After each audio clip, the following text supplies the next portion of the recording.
Hi, it's me again with Corel Draw Tips and Tricks, and somebody sent me this file, and they're trying to make a trivet, and they need all these lines cut out, so it'll be all one piece. Well, and he just sent me the file, and I noticed right off the bat it's a power clip, and I do not like power clips most of the time. Try to stay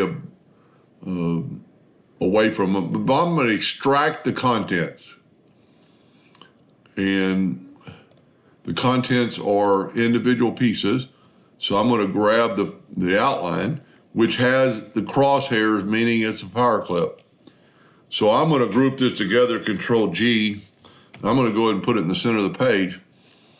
I'm not going to mess around with this. First of all, I'm going to set my nudge factor on the size of his page, which is 14 inches. So I'm going to set it to 15.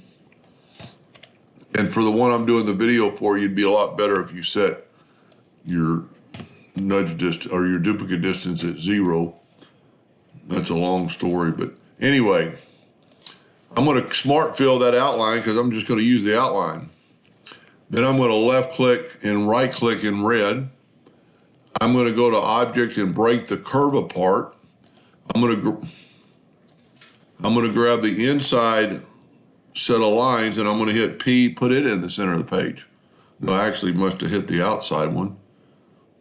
So I'm going to hit P and put that inside the center of the page. Then I'm going to select everything, and I'm going to go to intersect. And then I'm going to get that, and then I'm going to take this and put this out of the way. Now I'm going to select both these and hit P and put it in the center of the page. Now we have every one of those lines is continuous and cut through.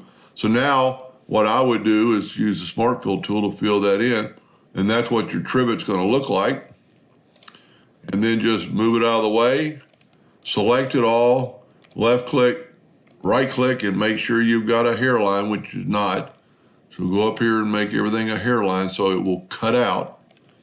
Then you could delete this or save this for a later project. And then just hit P, put that in the center of the page, and cut that out. And that'll work. And you can just kind of see where the wood is going to stay together because it's all connected. I hope that helped a little bit. Thank you for watching.